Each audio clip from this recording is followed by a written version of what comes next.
Olá, seja muito bem-vindo ao canal Brasília no Ar TV, o seu canal de entretenimento em Brasília. Eu sou Aderbal Santos e aqui o nosso canal leva até você o podcast 7x7, sempre trazendo novidades. Vamos falar hoje com o meu amigo Narceu de Almeida Júnior. Ele é cientista político, um rapaz novo, com muita coisa interessante para contar para você. Tudo bem, Narceu? Bem, bom dia, Aderbal. Bom dia, telespectadores. É uma honra estar aqui participando do podcast. Espero poder contribuir da melhor forma. Fiquem todos tranquilos, nós estamos todos vacinados. É verdade. Tudo é bom lembrar, tudo né? sob controle aqui nos estúdios. A equipe aqui é fantástica. Então vamos bater um papo aí. Esperamos poder contribuir da melhor forma. Muito bom, Narceu, muito bom. E esse é o intuito do nosso canal Brasília no Ar TV, com o podcast 7x7, levar informação para você. Então, fica ligadinho que nós vamos falar tudo que você precisa ouvir. E se você puder nos acompanhar no nosso canal e se inscrever, vai ser uma satisfação para nós tê-lo junto com a gente. Narceu, nascido em Brasília... Nascido e criado aqui. Que legal. Esse nome Narceu é árabe, judeu? É da onde que... Bem, é um nome diferente, né? Igual o meu Aderbal. É um nome diferente. Bem, pelo histórico que a gente conhece, familiar que foi contado pelos meus avós, hoje eu sou o quarto Narceu. Começou com meu bisavô, veio pro irmão do meu vô, meu pai e eu. Legal. Então, assim, quem criou esse nome foi meu tataravô, de acordo com meu avô, João de Almeida. E nós demos sequência, né? É um nome bem diferente, mas nos carimba, né? Quem lembra desse nome dificilmente esquece. Não, e não esquece. O meu Aderbal, as pessoas mudam, bota Aderbaldo, bota sempre algum complemento. E o Narceu não. Do primeiro dia que você me falou do seu nome, eu já gravei um nome diferente, mas inesquecível. Sim, agradeço. Agora, Narceu, você falou aí, é muito bacana começar o bate-papo assim, você falou de pai, avô, família grande, natural de Brasília mesmo, a sua família, porque você já me falou que você é de Brasília. Sou daqui, meus avós paternos são do estado de Goiás, um de Anápolis, cidade de Ana, né? E minha avó paterna de Itaúsu, que é um município interiorano de Goiás. Legal. E minha outra parte, por parte de mãe, meus avós são de Minas Gerais, Belo Horizonte. Tudo vizinho mesmo. Aqui. Então nós somos... Então nós temos Goiás e Minas, né? Fantástico. De Brasília, fantástico. Então nós temos aqui um vizinho, né? Seus parentes vizinhos aqui de Brasília, essa capital maravilhosa. Nasceu, agora me conte um detalhe. Casado, filhos... Casado, muito bem casado, minha primeira esposa e última. Também penso assim. Tenho uma baixinha chamada Luísa, que tem 2 anos e meio, é o nosso sol de todo dia. A família é a base, né, Narceu? A gente... Claro, sempre. Eu costumo dizer que a gente acorda e dorme pensando na família. Tudo que a gente faz, que a gente vive, é em prol da família. É muito bacana isso.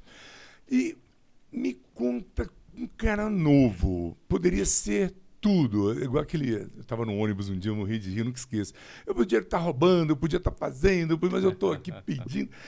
Você podia fazer tudo e foi fazer ciências políticas, é isso? Exato, eu sou formado em ciência política, pós-graduado em gestão pública descentralizada. Legal. Bem, começou, claro, dentro de casa. É verdade, né? Que bom. Meu avô sempre contribuiu com a política, meu tataravô e bisavôs foram políticos. Nós fomos emancipador da nossa cidade. Sangue, cara, tá no sangue. E aí a gente deu uma sequência. Claro, perfil, né, Aderbal? Eu acredito muito que tudo na vida seja perfil. E a um certo ponto nós entendemos que esse era o nosso caminho. Que legal. Que tínhamos muito a contribuir. Sempre tive uma consciência social, né? E aí isso foi tomando uma proporção ao longo do tempo. Depois você sai do colégio nível médio, e aí você vai escolher uma profissão, e isso foi tomando, tendo mais sendo mais claro para mim que eu tinha como contribuir no campo político. Legal. Né? Mas deixando bem claro para você, agora o Nasceu não é pré-candidato a nada, né? Isso, Nasceu? Não, de Por forma enquanto. nenhuma. Bem, nós não podemos dizer nunca, É verdade. né, Aderbal? É verdade. Mas ainda nós temos muito a somar, muito a construir no campo político. E claro, a gente traz o teórico, mas o prático ainda é o que conta. Que legal. Né? A experiência de vida na praticidade tem que ser traga para cá juntamente com o campo científico, né? O bom que o Nasceu já começou falando de família, isso é muito legal. Família é um dos pilares, né, da nossa sociedade, da nossa vida. E religioso? Sim, sou. Eu não tenho uma religiosidade pré-definida. Uhum. Eu acho que a religiosidade está dentro de nós. Claro. Que nós fazemos para o próximo. É verdade. Né? Mas estamos você livres desses preceitos. Eu não gosto muito de preceitos, tá, Derbal? Tá certo. Mas você me fez lembrar muito o evangelho de ontem, que dizia que o ruim não é o que entra na boca do homem, é o que sai. Então, se você tem Deus dentro de você e você transmite Deus, isso aí é fantástico.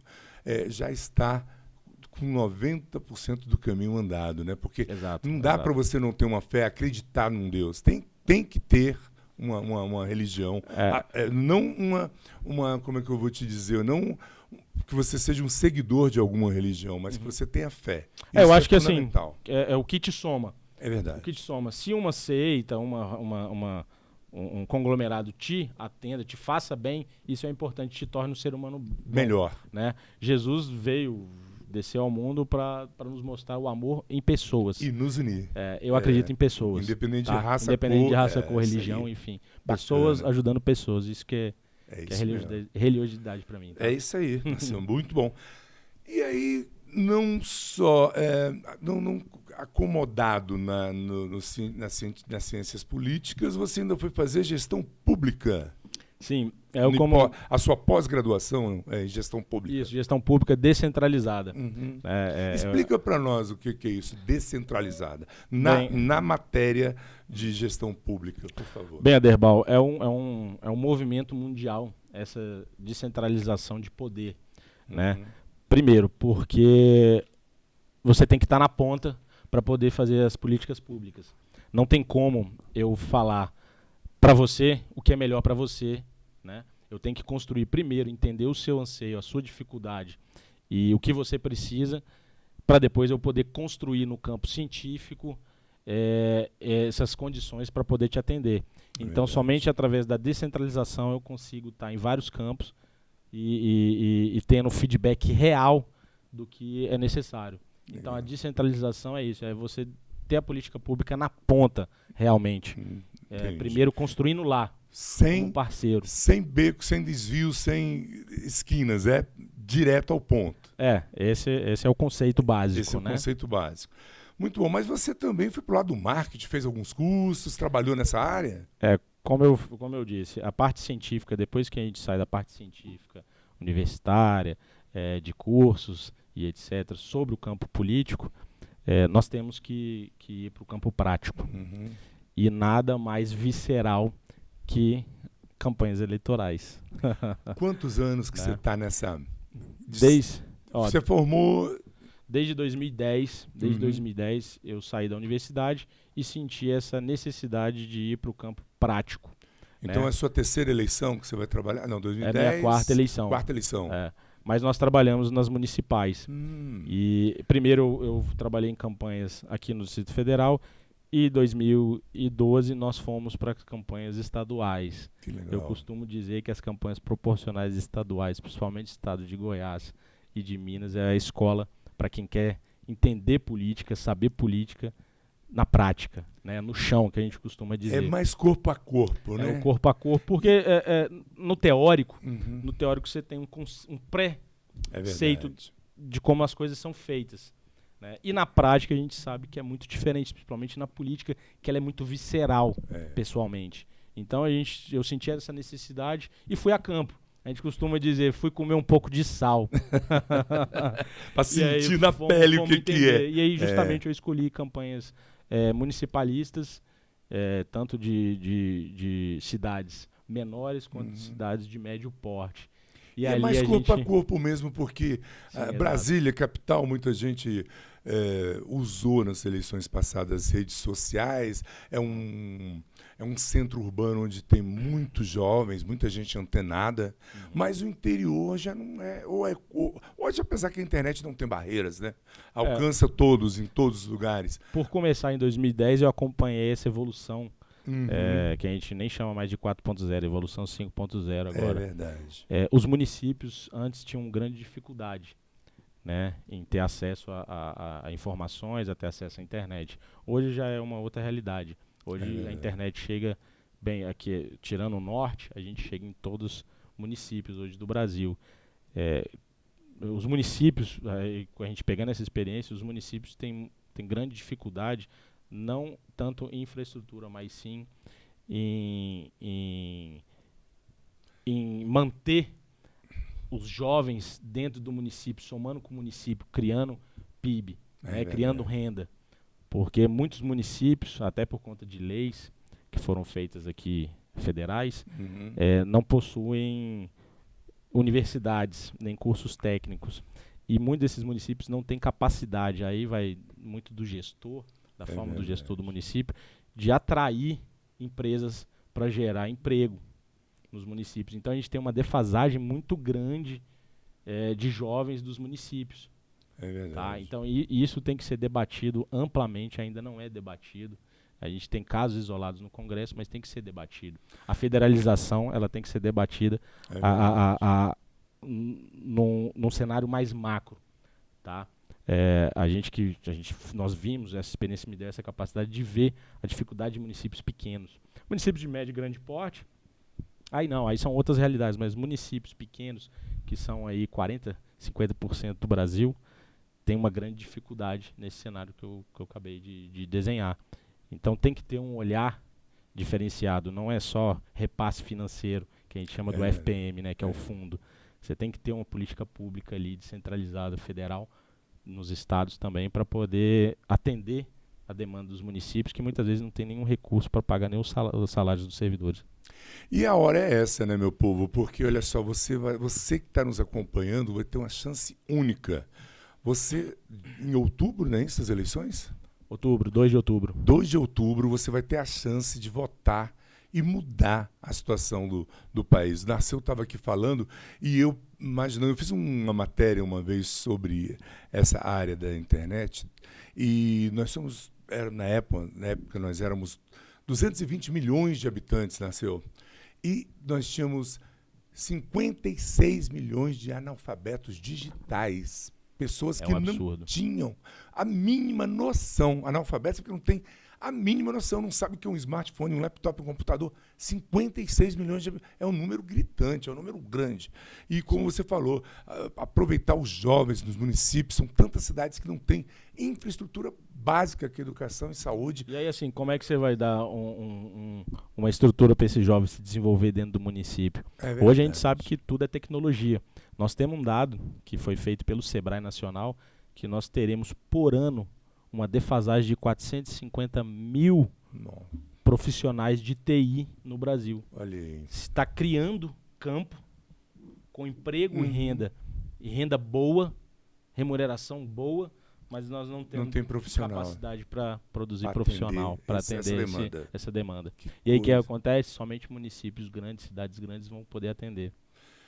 Isso, a gente está falando para levar para você as informações para você cobrar do seu político e pensar bem na hora que você for votar se o seu candidato está antenado nesses assuntos. Isso é muito importante para o desenvolvimento não só aí da sua prefeitura, do seu estado, do seu município, de todo o país, não é isso, Narceu? Exato. Agora nós vamos falar um pouquinho de política. Eu tenho algumas dúvidas e sei que mudou algumas coisas agora. Até eu cheguei a comentar e questionar aqui esses dias com um outro entrevistado a respeito dessa questão do coeficiente eleitoral. Ele me deu uma explicação, divide a quantidade de eleitores pela quantidade de candidatos. Eu queria saber de você, coeficiente eleitoral, quero saber de você, legenda, se ainda existe. O que mudou? O que mudou agora nessa nova linha da política brasileira? Bem, primeiro, só para deixar claro, nossas eleições são eleições somente para deputados federais, para governadores, senadores e presidente da República. Em Brasília é distrital. Em Brasília, no caso, aqui é distrital, que é junto com dos deputados federais. De cada estado. São de 4 em 4 anos, né? Nos estados serão daqui 2 anos, que são vereadores e prefeitos, tá? Certo. Isso. Então, só para deixar bem claro isso aí. Porque a gente misturou municípios aqui para as pessoas não confundirem. Exato. Valeu, ótima Tá sacada. bom. Valeu. Vamos só deixar bem claro. esclarecido para você, eleitor aí. Nós tivemos algumas mudanças significativas, principalmente para nós que trabalhamos no campo partidário e no campo eleitoral. A primeira foi o número de candidatos, né? Antigamente nós tínhamos autorização para se lançar as nominatas de 150% a 200% o número de votos, o número de candidatos, né, das cadeiras. O que eu quero dizer? Se nós temos 24 deputados distritais aqui no Distrito Federal, nós podíamos lançar até 48 candidatos por nominata. Caraca, por vaga, né? Não, por nominata. Nominata? Nominata é partido. Ah, perdão. Né? Por partido se podia lançar de 150% a 200% o número de cadeiras. Quer dizer então, vamos lá, devagarzinho. Vamos lá, aqui é distrital, nós temos 24 deputados distritais. Sim. Correto? Vamos lá, um partido X. Então, o partido X poderia lançar 48, que é 200%, até 48 candidatos por partido. Nossa. Então, nós tivemos na última eleição quase 1.000 candidatos a distrital aqui no Distrito Federal. Você sabe quantos partidos tem hoje em Brasília? Bem, hoje nós temos 34 partidos no Brasil. Muito tempo. Tá? Mas nós tivemos algumas mudanças, inclusive eu vou falar um pouco sobre elas, mas já podemos entrar aqui, que é a cláusula de barreira. O que é a cláusula de barreira? Ela quer dizer que o partido nacionalmente tem que ter uma porcentagem ou número de cadeiras de deputados federais no Brasil para poder ter acesso a bancadas e ter acesso a recursos públicos. Vai acabar com os partidos nanicos, então. A ideia é diminuir esse número, esse número de agremiações no Brasil. Essa é a tendência que se diminui e nós chegamos aí a 12, 13 partidos no Brasil. De um adendo, Nasceu. O Partido dos Nanicos elegeram Collor, PRN, se eu não me engano. Exato. Jair Messias Bolsonaro, PSL, era um partido também considerado nanico, não é? Era um partido pequeno. Pequeno, não é? Bivar, isso, exato. Então, quer dizer, nós temos aí, que eu me recorde, 2 presidentes eleitos em partidos pequenos. Então a briga está sendo grande para acontecer esse código de barreira. Código de barreira não, desculpa. Cláusula de barreira. Cláusula de barreira. Isso. A cláusula de barreira ela foi feita em 2016 e ela é gradativa. Ela vai chegar a 3% em 2024. Isso quer dizer o quê? Que o partido nacionalmente, se não eleger 17 a 16 deputados federais, ele não tem acesso a bancadas, não pode ter indicações em comissões e não tem acesso a recursos públicos, que são o fundo partidário e o fundo eleitoral. Então nós devemos ter 13 partidos, é a média que nós devemos ter depois dessa cláusula de barreira no Brasil. Tá? Uma pergunta, todos esses partidos têm gabinetes dentro da Câmara dos Deputados? Assim, as lideranças, sim. As lideranças têm. Lideranças têm.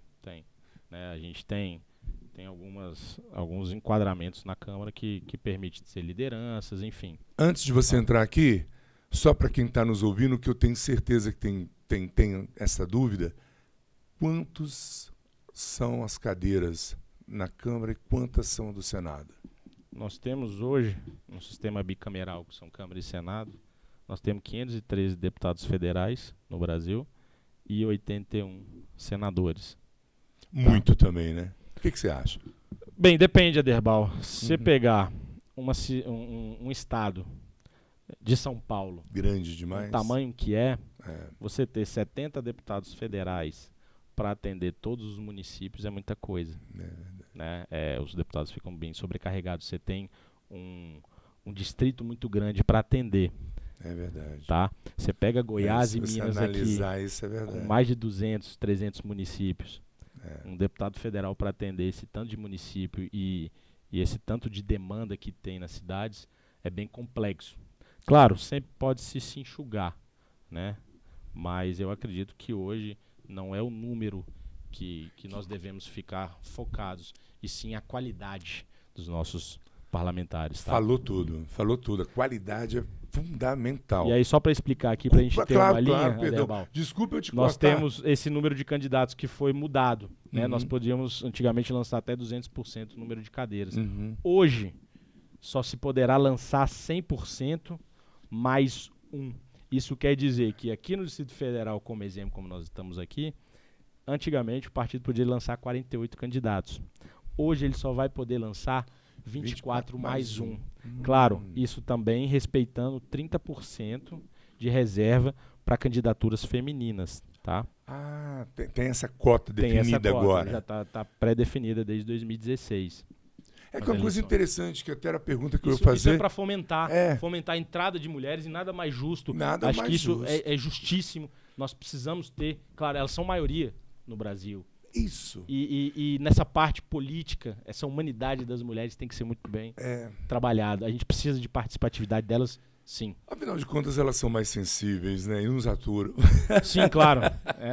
Claro, só para quebrar o gelo. E aí nós tivemos essa mudança. Então hoje vai diminuir o número de candidatos pela metade.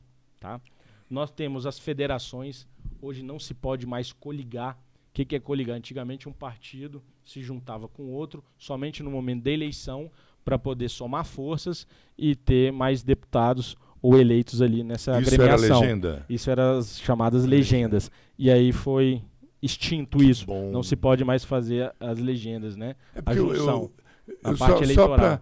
Eu comentei até aqui com outro convidado que o Tiririca mesmo foi eleito e levou 5 deputados com ele. Então que ele levou pessoas que não levaram ganhou. 7. 7, né? 7. Rapaz, que é uma coisa que a gente fica assim, cara, levou uma pessoa que eu não votei naquela pessoa. Eu votei no Tiririca. Isso é complicado para o eleitor, né? Eu acho que o sistema eleitoral ele tem que ter mudanças para ficar mais claro para o eleitor. Né? Não é todo mundo que tem a oportunidade que eu tive, que alguns tiveram, de poder estudar sobre o sistema. Né? A gente sabe da realidade do Brasil, então tem que ficar mais claro para o eleitor. Nós temos que ter transparência para o eleitor para poder a gente ter uma qualidade melhor de voto, tá? de parlamentares também. Então veio isso, essas mudanças foram feitas para justamente isso se reflete a Câmara, claro. Senado, a todos os cargos eletivos. Todos os cargos eletivos, tá. Exato, tanto majoritário quanto proporcional, né? Mas em compensação o Congresso aprovou ano passado as federações. As federações nada mais são que uma junção de partidos para caminharem junto, não somente em eleição. Aconteceu mas isso em ontem, 4 anos. Exato, a gente tem um exemplo aí que está bem claro, que foi a união entre o PSL e o DEM, que se federaram. Qual que é a diferença da federação para a coligação?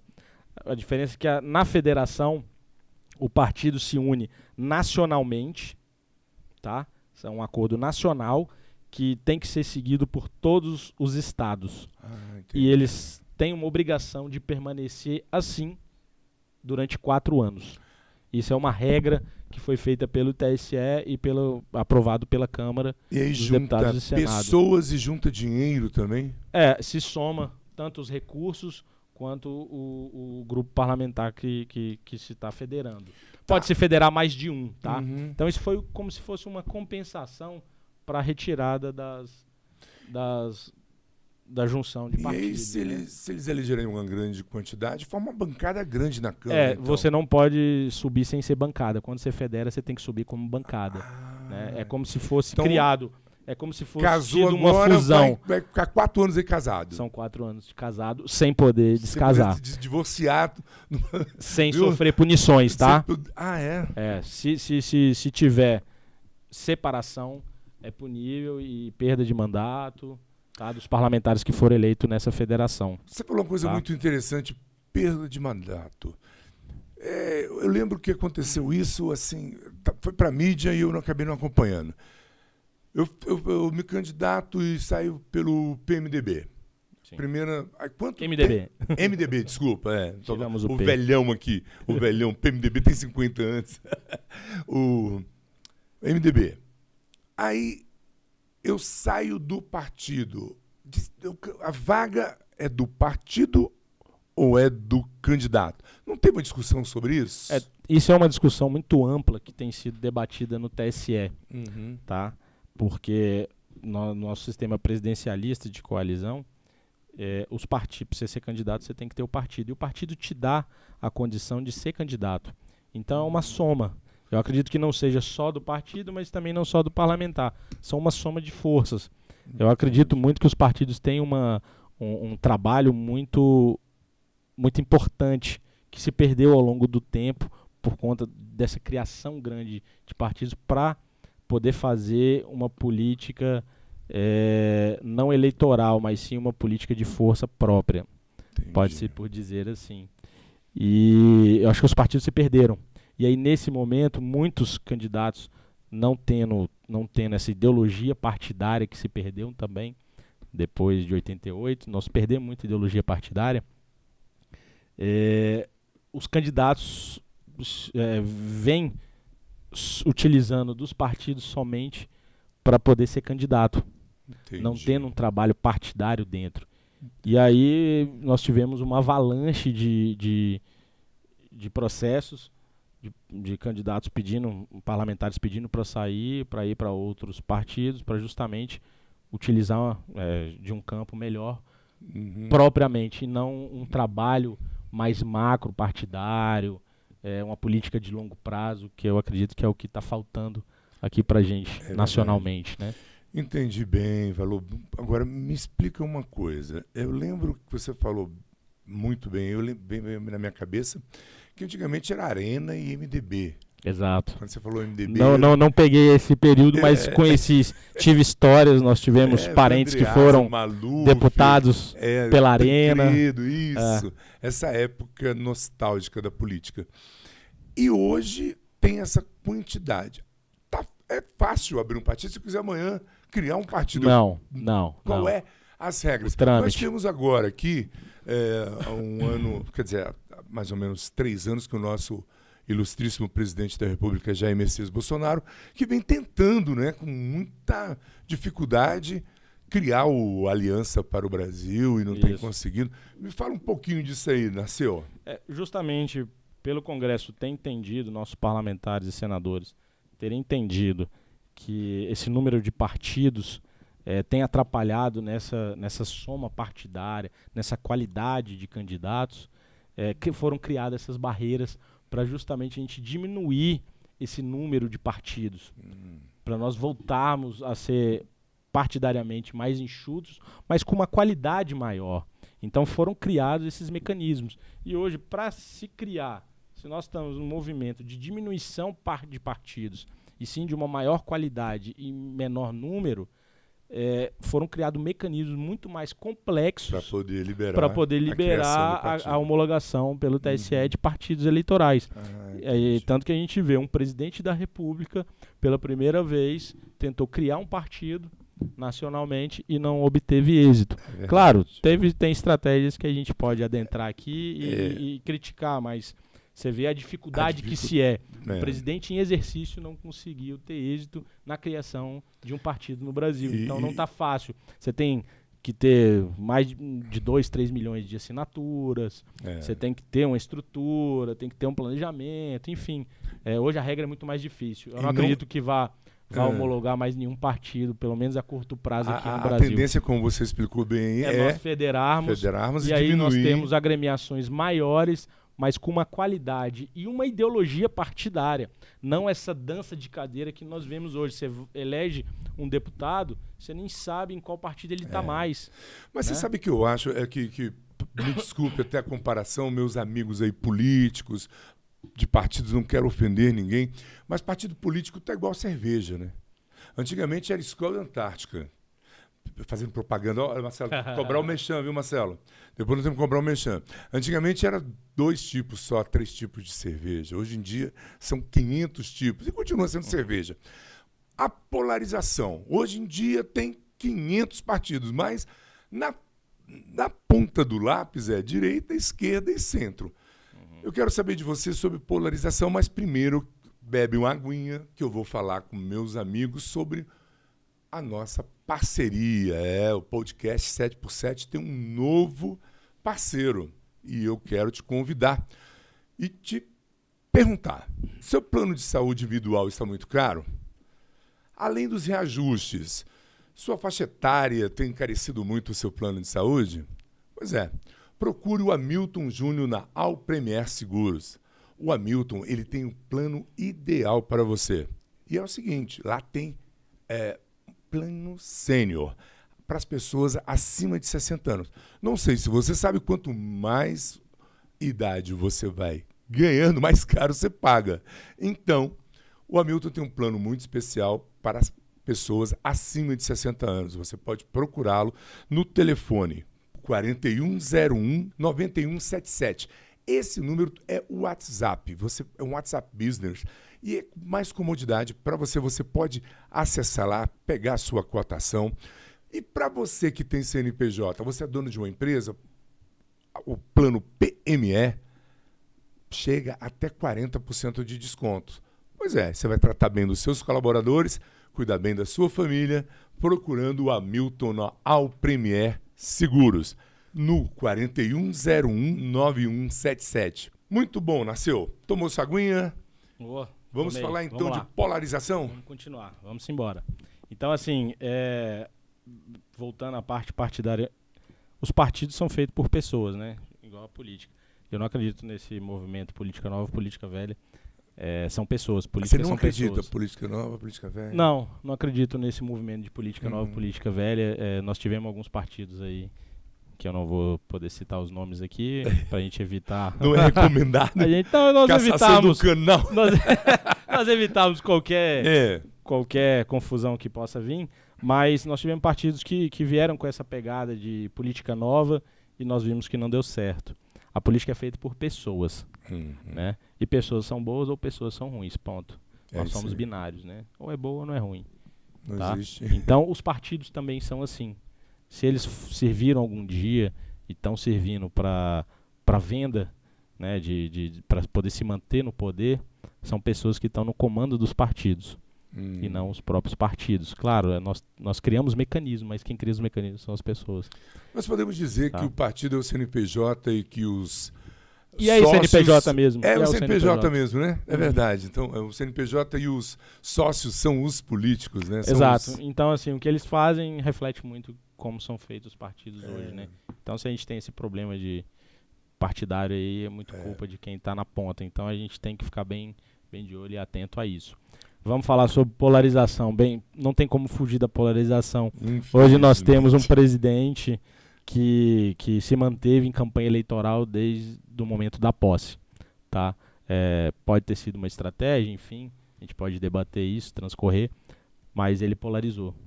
Hoje eu acredito que desde 88 nós nunca tivemos uma polarização tão bem desenhada no Brasil entre direita, extrema e esquerda, tá?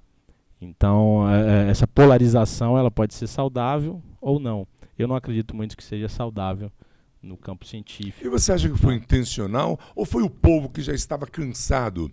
Porque nós viemos de mais ou menos 20 e poucos anos de centro-esquerda. Fernando Henrique, Lula, Dilma, né?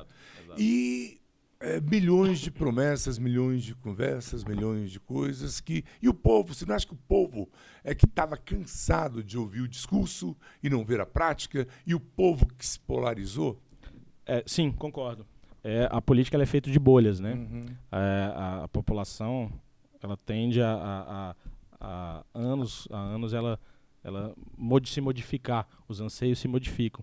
E como a gente veio de um governo PT bem desastroso no último governo, a população enxergou no nosso presidente atual um discurso de extrema, né? Do outro lado, né? De extrema direita. Acredito que essa bolha da mudança, a população não votou em presidente Jair Bolsonaro. Entendi. Votaram no discurso do presidente Jair Bolsonaro. Pois é. Então foi uma bolha de mudança. Se aqui não tá bom, vamos escolher o extremo para ver se melhora.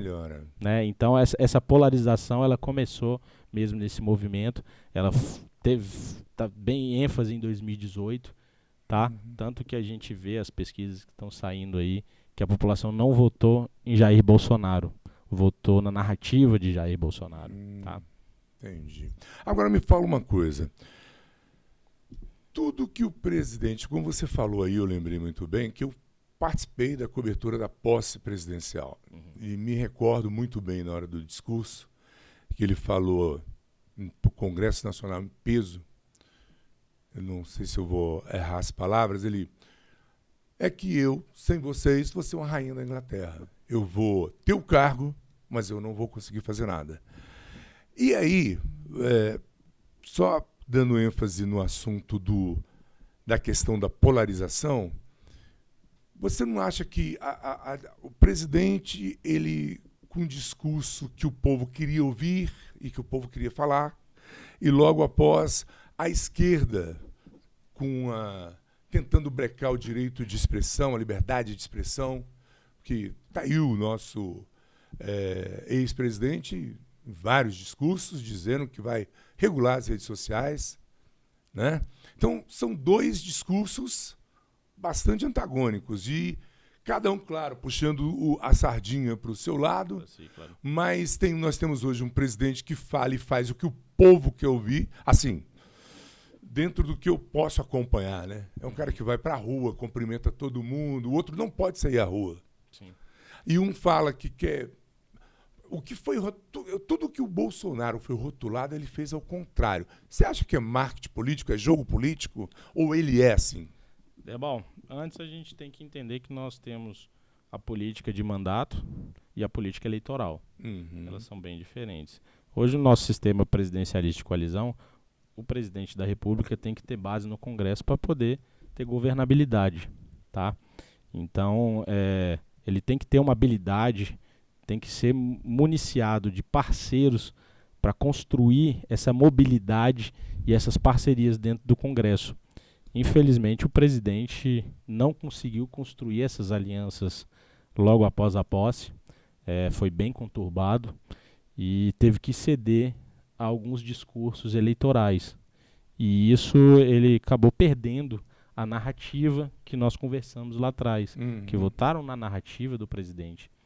E não é fácil negociar com 513 parlamentares, com 34 partidos, 81 senadores e ter 27 governadores, né? Não, imagina, nós somos casados para negociar com a esposa, é difícil. Imagina com 500. Então, assim, eu acho que no sistema muito... nosso presidencialismo, que o presidente ele é comandante do executivo, ele é a força máxima, tem que ter uma habilidade muito grande de negociação, tem que ter um partido que dê essa condição, tem que ter líderes no Congresso que dê essa condição.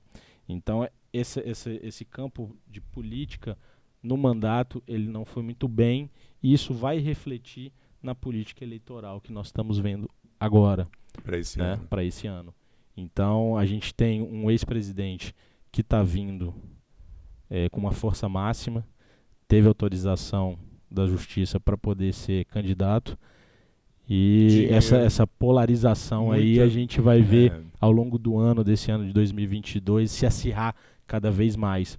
Agora, claro, o eleitor ele é o pêndulo nessa escolha presidencial de polarização. A política eleitoral ela é feita de narrativa. Não acredito que a mesma narrativa que o presidente utilizou em 2018 vá servir para 22. Ele vai ter que se readaptar, porque nós sabemos que o ex-presidente deixou um legado muito grande, teve seus erros, claro, como todos os governadores, todos os presidentes, todos os políticos têm, mas teve seus acertos. E o presidente também teve acertos, nosso atual presidente teve muitos acertos. Você tem alguns ministros dele que são um trator para trabalhar. Você tem o Tarcísio aí que está tocando infraestrutura no Brasil. Assim, é um trator. O cara é um trator. Ele próprio resolveu muita coisa aqui no Distrito Federal. Deixa eu brincar aqui, tomara que eu não ganhe um processo. E aquela baixinha que é da agricultura, A Tereza Cristina. Tereza Cristina. A mulher não fala nada, aquela mas trabalha pra Trabalha caramba. muito. O que ela fez com o agro no Brasil? Então, assim, o Brasil bate recordes e recordes Pois de água. A cara. infraestrutura estava parada há muito tempo, está se resolvendo muitas obras, mais de 2.000 obras no Agora Brasil. você falou em legado. Nasceu.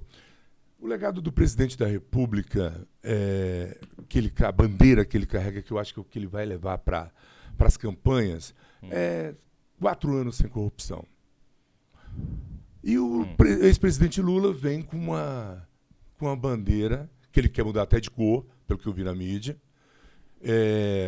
de ser o pai dos pobres, mas a gente também vê na mídia, vê nas redes sociais, que não tem um pobre que ele tirou da pobreza. Pelo menos onde a gente vai. Eu não queria citar meus exemplos aqui, mas eu sou comerciante de veículos. Não, nós temos que citar, Temos porque que até citar, né? para o eleitor saber de Até quem nós pra estamos saber, pois falando, é. como é que tá. Eu sou comerciante de veículos e na época do governo Lula teve aquela corrida, porque o crédito estava realmente baixo, barato. Mas Era um movimento mundial. mundial. Não era do só Brasil. brasileiro. É né? que o brasileiro não Exato. atinou para isso. Não estudou essa parte. Mas o que aconteceu, Nasceu? Nós vendemos, vamos supor, 1.000 carros no primeiro ano, foram devolvidos todos no terceiro ano. Devolvidos. Tanto é que a bandeira do Ciro Gomes era: eu vou limpar o nome de todo mundo que o Lula sujou. Eu vou zerar o seu nome do Serasa no DPC. Então, quer dizer, são bandeiras. Sim. São bandeiras. Eu acho que é uma questão até... Esse dia eu estava assistindo um programa aí do Pânico, e aquele Emílio Zurita, que eu chamo ele de isentão, ele tem um hábito de falar assim: começou a época da mentira. Você pode mentir à vontade. É a época das campanhas políticas. O Emílio é uma peça. E a gente tem que instruir os nossos eleitores, os nossos amigos, nossos eleitores, não que eu não sou candidato, desculpe, a gente tem que instruir os eleitores do Brasil, igual eu falei aqui para o nosso amigo Estevão Reis. Falar nisso, um abraço para o Estevão. Um abraço, Estevão. Esteve aqui com a gente, fantástico, quero que volte mais vezes. O Estevão, eu falei para ele: eu sei que você vai entrar numa câmera, sentar numa cadeira daquela, e você com uma canetada você não vai resolver nada. Você vai brigar por projetos, você vai dar o seu voto, mas você não muda. E o Bolsonaro, ele fez uma campanha: vou fazer, só que teve a barreira, que é o Congresso. Sim. Então o povo tem que estar com essa instrução na cabeça. Não adianta. Se você pegar, Deus que me perdoe aqui eu blasfemar, mas se pegar aqui o nosso Papa Francisco e botar na cadeira daquela de presidente da República, sem um Congresso ele não faz nada. Nós temos um debate até científico muito grande sobre isso. Nós tivemos na Câmara tendo um debate sobre isso, sobre as mudanças eleitorais. Vocês devem ter escutado até sobre um tal de distritão. Já ouvi falar. Né? Nós debatemos bastante sobre ele. Para ver se a gente muda esse cenário no Brasil.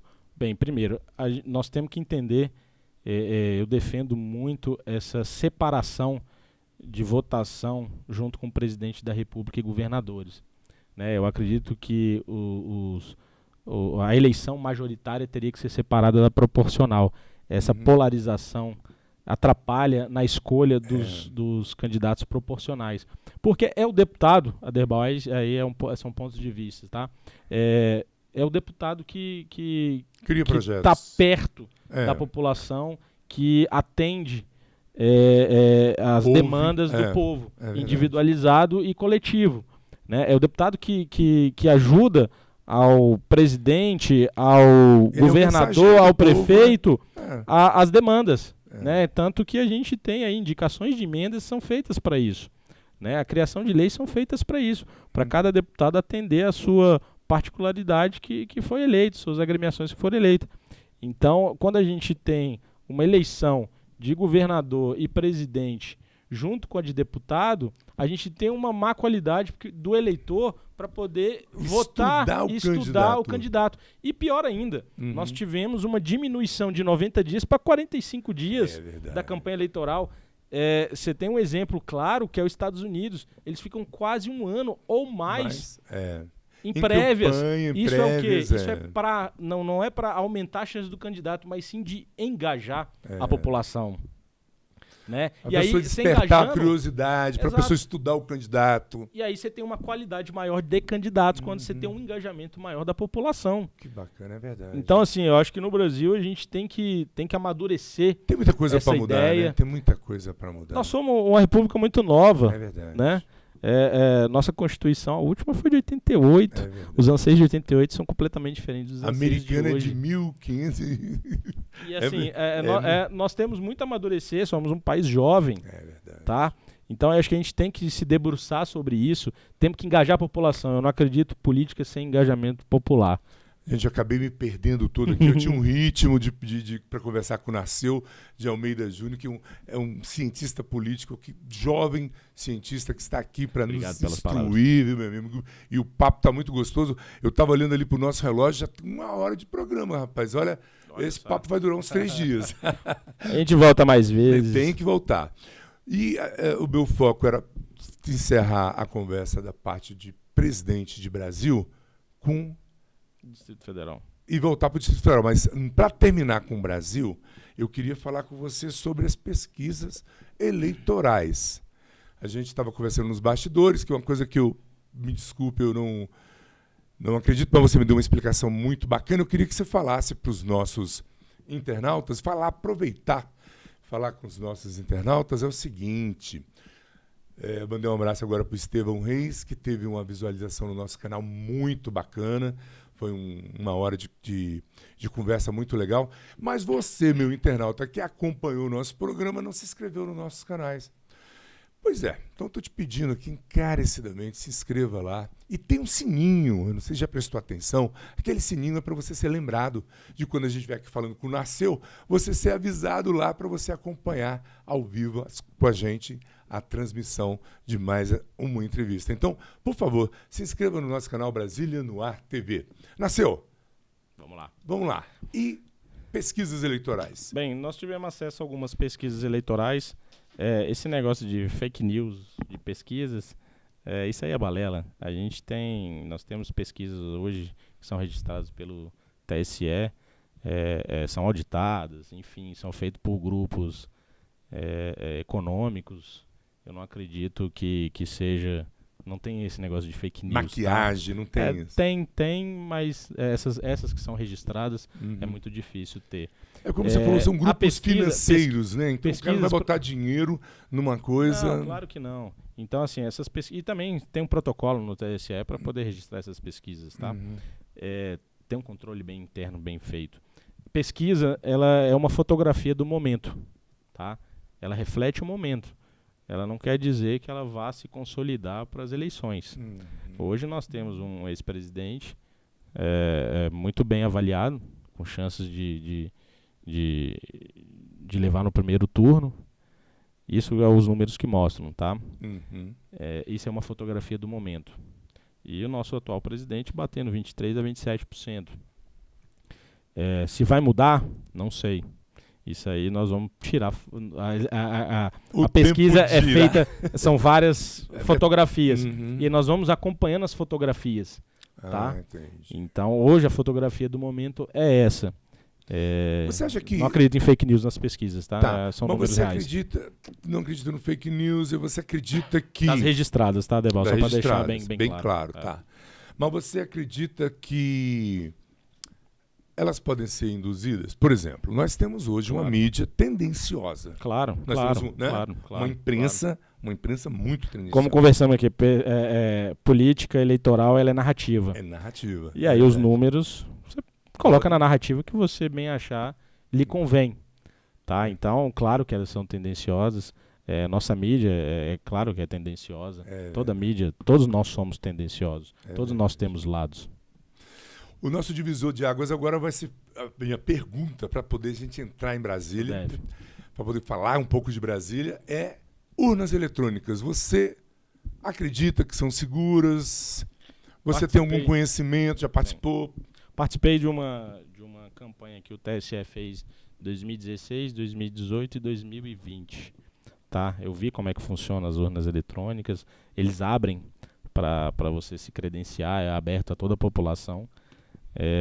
Nosso sistema está sendo exportado para para outros países, inclusive os Estados Unidos, que aderir, tá? Não é Não novidade. sabia. Então, nosso sistema hoje ele é tido mundialmente como mais seguro.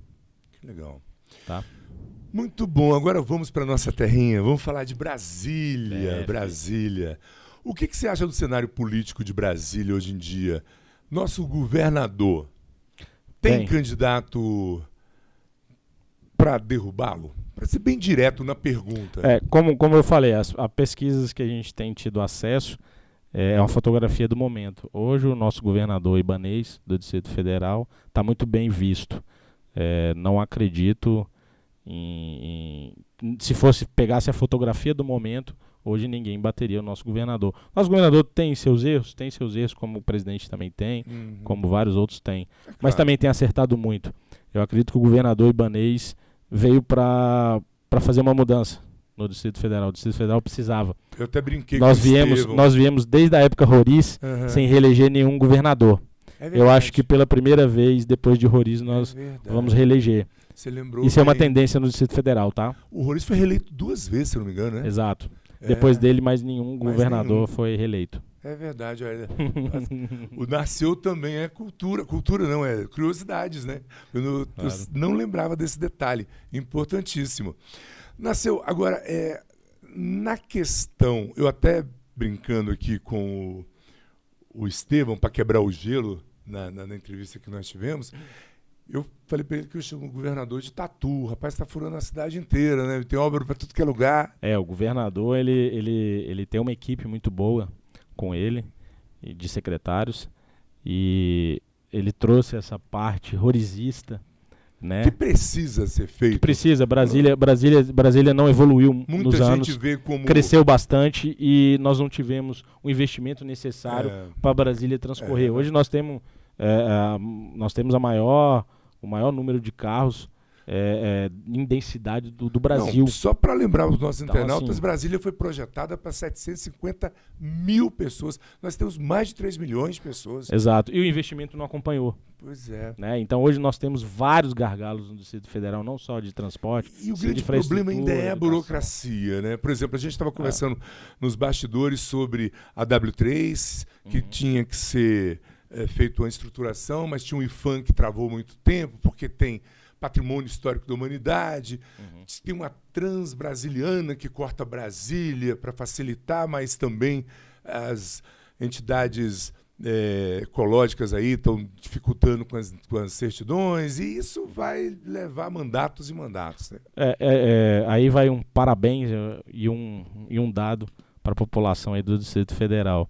Nossa ministra Flávia Arruda, deputada ministra Flávia Arruda, do Distrito Federal, está fazendo um movimento macro para transferir todos esses encargos, essas vias federais que eram para ter sido feitas 50 anos atrás aqui para Brasília, num pacote só. Que bacana, hein? Novidade, eu não sabia disso. E isso é fantástico. É bom mesmo. Se conseguir tirar isso do papel, esse destravamento, o governo do DF vai correr bastante. Então, parabéns para a ministra Flávia Arruda, que tem, junto com o governo federal, feito um trabalho fantástico junto com o governador Ibanez. Tem muita gente trabalhando muito, né, rapaz? Muito. O governo ibanez, ele conseguiu, ele levou para perto dele também a Celina, que cuida do esporte. Celina Leão, é o que eu falo às mulheres, né? As mulheres. O DF é recheado de mulheres fantásticas. Elas são só 6 cadeiras na Câmara Distrital. Exato. Né? Poderia ter mais mulheres na nossa Câmara Distrital. Concordo. Hoje, Celina e Flávia são um trator de trabalhar. Quem conhece ela, Celina, um abraço. Não, e o bacana da elas Celina, são fantásticas. Celina está tocando o esporte aqui no Distrito Federal como ninguém. E o bacana dessas duas que você citou, que elas são federais. Elas podiam estar lá no Congresso. Olha o amor dessas mulheres por Brasília. E a capacidade de trabalho, né, Aderbal? Eu acho que a capacidade de trabalho delas, a Celina, então, a capacidade de trabalho dela é fantástica. Eu não sei como é que ela aguenta. Vamos falar de eleição no Distrito Federal. Eu fiz essa pergunta já para 3 pré-candidatos aqui nessa mesa, que com essa diminuição de candidatos, né, e com fundo eleitoral, se ficou mais fácil. O que você acha? Ficou mais fácil? Porque, de um lado, diminui a concorrência. Em vez de eu concorrer com 1.000, eu concorrer com 400. Mas eu tenho que conquistar mais votos, que o número de votos aumenta, não é isso? Sim, claro. Nós temos dois lados. Para quem tem estrutura, para quem tem nome político e capacidade de mobilização, ficou melhor. Porque você diminui a concorrência. Mas, por outro caso, vai aumentar o sarrafo. Vai andar mais, vai gastar mais sapato. Nós vamos ter mais candidatos qualificados. Tá? Verdade. O lado negativo desse ponto, a gente sabe que Brasília ela é dividida em 34 regiões administrativas. Brasília, o deputado distrital, muitas vezes ele pega a demanda do estadual e é o prefeito nas regiões administrativas. Então ele é deputado estadual e prefeito da sua região administrativa, do qual foi eleito, né? Ou teve a maior número de votos, que tem ligação. Então, assim, a capacidade para ele poder atender, ela é bem complexa. E aí, quando você aumenta esse distrito, esse recorte, para ele poder ser eleito, ele tem que ter uma capacidade de mobilização muito grande. E isso vai dificultar bastante candidaturas de lideranças políticas novas, jovens novos, que não têm um padrinho ou não têm um recurso pesado para poder entrar na política, né? Ou não tem um trabalho partidário. E aí a gente tem que também pensar nesse ponto. Conheço várias lideranças, vários líderes políticos das sociedades que não terão chance de poder concorrer por conta dessa mudança eleitoral. Tá? Então são esses dois pontos. Acredito que a gente vai ter uma qualidade maior, sim, de candidatos, mas nós também teremos uma dificuldade de renovação de pessoas novas. Renovação não, pessoas novas entrando na política, tá?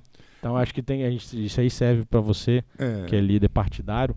Fica atento nisso. Nós temos que pensar nisso também. Agora, você me A política precisa oxigenar. É verdade.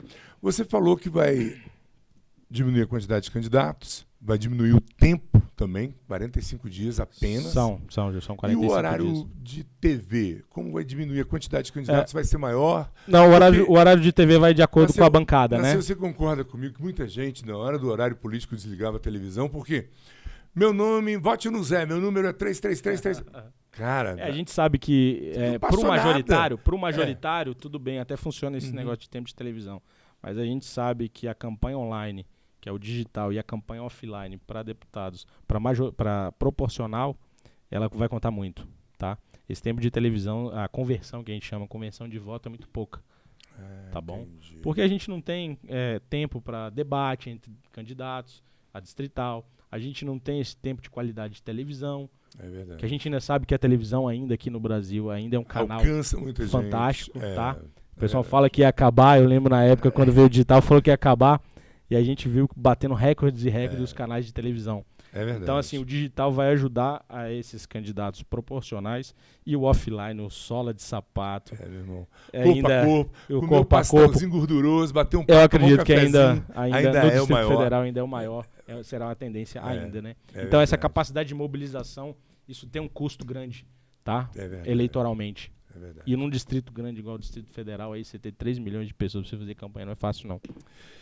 Nasceu, nosso papo tá muito bom, tá muito bacana. Eu queria ficar aqui horas e horas e eu quero até agora falar com você, meu internauta, que você vai me ajudar a fazer os próximos programas. Você nos comentários, você pode deixar aí perguntas por Nasceu. Me fala, gostei, foi claro, mas preciso saber de mais coisas. O Nasceu já virou sócio aqui, vou trazê-lo mais vezes, né? Então, você entre no nosso canal Brasília no Ar TV, se inscreva e deixe lá os seus comentários, faça a sua pergunta e dê a sua sugestão.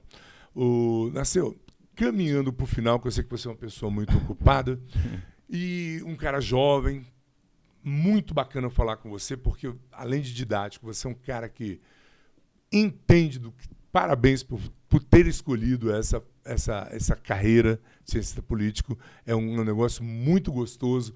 E a gente tem que ensinar os jovens de hoje a andar por essa trilha, porque você não vai mudar a sua casa, você vai mudar o planeta, cara, se você votar direito. Então eu quero deixar Os microfones aqui do podcast 7x7 aberto para você, as câmeras da verdade, para você fazer as suas considerações, meu amigo, dar o seu conselho. A lente da verdade é sua, fique à vontade. Derbal, bem, primeiro, obrigado. Obrigado aí por abrir as portas para nós. Estou à disposição, sempre que precisar pode contar comigo. E para a gente encerrar, nós vamos ter um dado aqui para você, que é eleitor do Distrito Federal. Hoje nós temos 1/4 da população do Distrito Federal é jovem. Então nós temos 700 mil jovens. Napoleão, há muitos anos atrás, disse uma frase que serve hoje. Se você não fizer política, alguém vai fazer por você e vai ser contra você. Então, se nós quisermos participar, quisermos a mudança, nós temos que engajar, nós temos que estar juntos, temos que tomar posse daquilo que é nosso.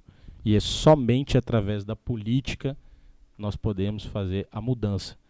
Então vamos nos importar, vamos conhecer, vamos nos engajar. Começa no micro. Eu sei que é difícil você pensar nesse macro, como eu posso ajudar? Começa no micro, no seu bairro, na sua casa, com seus amigos. Eu sei que você vai achar um canal para poder se comunicar. E hoje tem o digital facilita bastante, tá? Então é isso que eu queria deixar meu abraço. E obrigado, estou à disposição, sempre que precisar, nós vamos somar. Nós temos uma responsabilidade muito grande social com o Distrito Federal e nós vamos somar bastante ainda no campo político. Muito bom, Nasceu, fantástico, rapaz. Eu tenho até que parar porque eu vou conversando, ouvindo o Nasceu falar e vai surgindo perguntas, mas... E Aderbal, eu vou deixar meu telefone, depois você agora pede para deixar nosso telefone, pode entrar em contato comigo, meu WhatsApp. Eu quero que você deixe as suas redes sociais.